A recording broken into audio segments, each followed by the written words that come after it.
All right, my dear friends. Let's get real for a moment. Many of you, many of you, have probably asked me, hey, what is your secret? How do you make so much money? How do you live this seemingly chill life? And I tell you the truth, but nobody, absolutely nobody, believes me. They think I'm holding back, that there is some hidden magical formula, some secret stock tip, some crazy crypto gem. But the truth, the brutally honest truth, is far simpler and far less sexy than you might imagine. It is about playing the long game. It is about understanding that life, just like money, unfolds in predictable chapters. And it is about, and this is the kicker, knowing when to pivot, when to double down, and when to just chill the heck out. You see, most people, they are stuck, hopelessly stuck, in what I call the limbo phase. It is that blurry, gray area where you have no clue what you want, where you're going, or even, honestly, who you are. It is like being dropped into a dense, foggy forest, and all you can see are trees, endless, identical trees. No path, no clearings, just confusion. And why are we stuck there? Because, my friends, for our entire lives, we've been trained, programmed,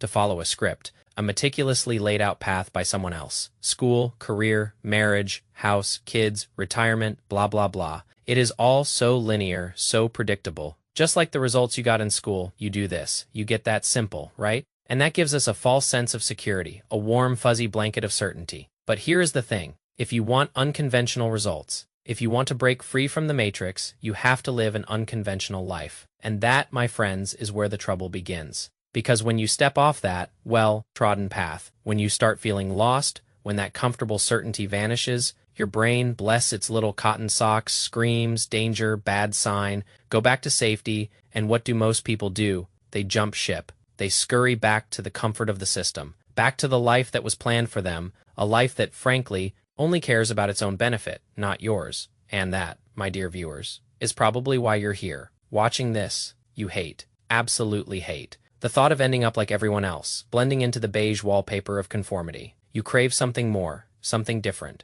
something that truly lights your soul on fire, but that means you're on your own. A lone wolf in that dense forest, feeling lost, feeling overwhelmed, because you don't realize just 5 yards away, there is a clear, well-worn path, a shortcut if you will, that leads straight to the mountaintop, to the life you've always dreamed of. And I'm here today to show you how to find that path, how to navigate that forest, and how to turn your entire life into an epic, ridiculously fun video game. Now, before we dive into the nitty-gritty, a little side note, I've actually created an AI prompt, a super cool, super effective tool that can literally turn your life into a video game. It helps you identify your current level, your passions, your interests, and then it transforms them into a main quest, side quests, character traits to improve, and all that jazz. It is pretty sweet, I'm not gonna lie. The link, as always, is in the description below. Go check it out. It is a game changer, literally outright. Let's talk step 1, how to collect vision. Because your mind, my friend, makes sense of the world and stories.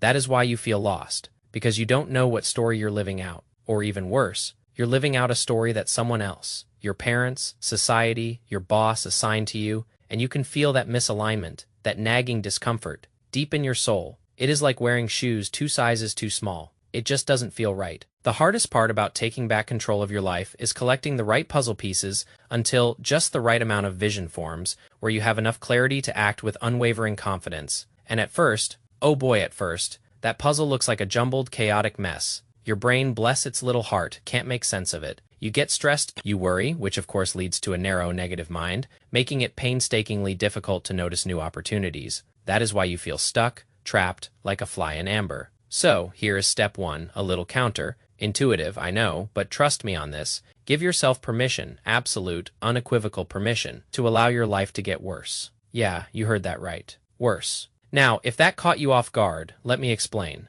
The reason you feel lost, dull, or even lifeless is because you don't have a clear goal to work towards. But, and this is the crux of the problem, you don't know what you want, you don't know what goal you want to pursue. And since you feel lost, since your mind is a turbulent ocean of uncertainty, a clear, well-defined goal is the absolute last thing your mind will be able to conjure up, and you'll often make excuses, a million billion excuses, as to why that goal isn't the right one to pursue in the first place. But here is the thing. Goals, true, powerful goals, don't exist in isolation. A strong, purposeful goal is the direct result of the exact opposite, a negative outcome, a painful experience that you will fight tooth and nail, scratch and claw to avoid. And once you've experienced that outcome firsthand, once you've felt the sting, the burn, the crushing weight of it, you will do absolutely anything.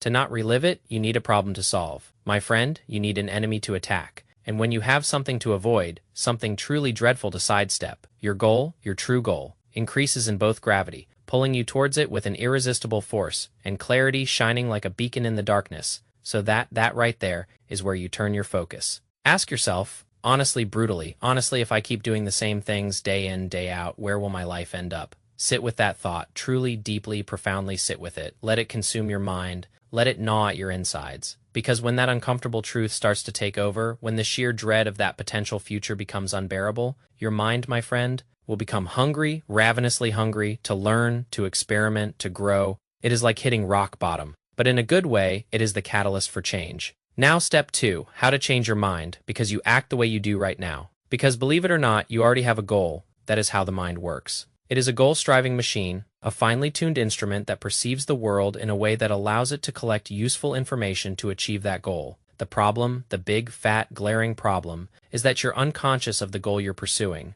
And it, my friend, is actively ruining your life. Aristotle, that old wise dude, believed that the final cause of a situation is its ultimate purpose, its end goal. In Adlerian psychology, they say we're not pushed by our past, but pulled by our goals. We act in a way that is beneficial towards the aim, towards the goal. So in other words, and this can be a mind bender for many, you are in your current situation, precisely because you want to be, but that is unconscious to you, and you probably won't believe it. At first, you feel lost, confused, overwhelmed, because it is beneficial in some twisted, unconscious way for achieving the goal of avoiding the pain, the fear, and the embarrassment that comes with doing something truly unconventional with your life. So when you're entering this new chapter, this exciting, terrifying new chapter, you may not have a clear positive goal like, oh, I want to get super ripped or start this billion-dollar business or whatever it may be, but you still have a goal. All humans have goals at all times. Even you moving your hand or taking a step forward or whatever it may be is aligned with the goal of something you're trying to do. So if we work backwards from that and understand, okay, where is my mind at right now?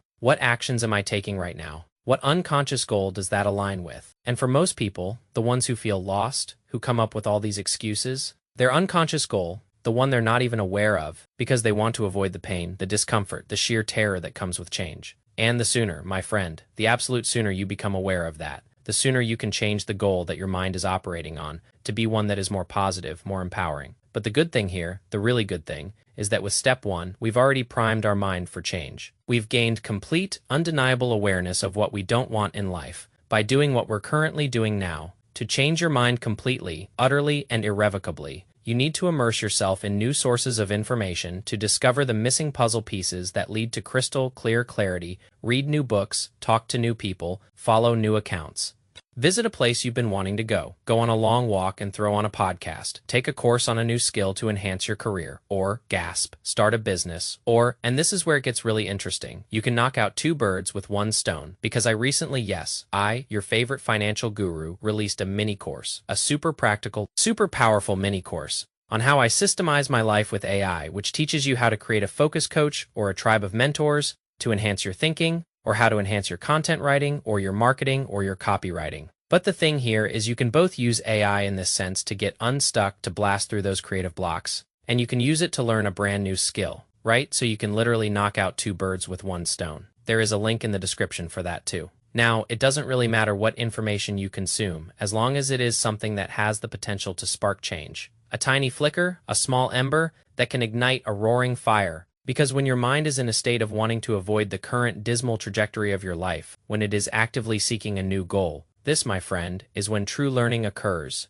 You will feel those delicious dopamine spurts flooding your brain when you find a potential opportunity to pursue. A glimmer of hope, a whisper of a new possibility. Now, within a few weeks, you should have some idea of the life you want to live, right? Because so many people just feel like they have to have this, like absolutely clear goal, this absolutely clear vision of what they want to do. When you already know what kind of life you want to live, you understand that you don't want to live a bad life, you understand that you want a good life, and you have some kind of an image of that, a vague, hazy, but undeniably present image. You can think of a very vague idea of a good life that you want to live, and just start working in that direction, right? It is a general aim, a compass pointing north. You don't even need to know what to do or what you're doing, as long as you're going in that general direction rather than the opposite. But how you move along that path, that is up to step 3, which is to gamify your life, or to turn your life into a video game, because your mind, my friend, runs on a storyline. It craves narratives and games. Good games are pre-constructed stories, with certain mechanisms that narrow your focus and make progress. Dare I say enjoyable, when you play a game, a well-designed game. There are a clear hierarchy of goals, so you know how to win, direct feedback. So you know instantly when you are making progress, and rules, ironclad rules, that add a sense of challenge and skill development. Now, all of these, my friends, are core components of flow psychology. It is that magical state of optimal experience where you lose yourself, where you lose that sense of self-consciousness, you become one with the task at hand. It is pure, unadulterated bliss. And this is why social media companies and gaming companies and entertainment companies in general spend billions upon billions of dollars investing in research for how to replicate these mechanisms in their games, in their social media feeds, in their media in general, so that we, the unsuspecting masses, become addicted to it, but what few people realize. And this is the secret sauce, my friends, is that you can also study and understand these mechanisms and replicate them, not for some nefarious corporate agenda, but in your own life, to move in a positive, empowering direction, to gamify your life. That way you're actually making progress on something real, something tangible, rather than thinking you're making progress on something that is, well, fake. So the first step to gamifying your life is to just simply design the game. And with this, we first need to understand that most people have a very mediocre, a very vanilla definition of what a goal is. A goal, my friends, is an aim. A goal is not something that you must achieve at all costs. A goal is a lens, a filter, from which to make decisions. The goals themselves are supposed to change and evolve as you become more experienced, more skilled, more enlightened. Now, most people are starting to write this off as something that doesn't work. The following list that I'm going to go over, they think is just some self-help or productivity hack that people don't really need to use. So that list of things to do is to create a hierarchy of goals, a clear, well-defined hierarchy, composed of an end goal, long-term goals, and short-term goals. So you can just think of this as okay, what is something out there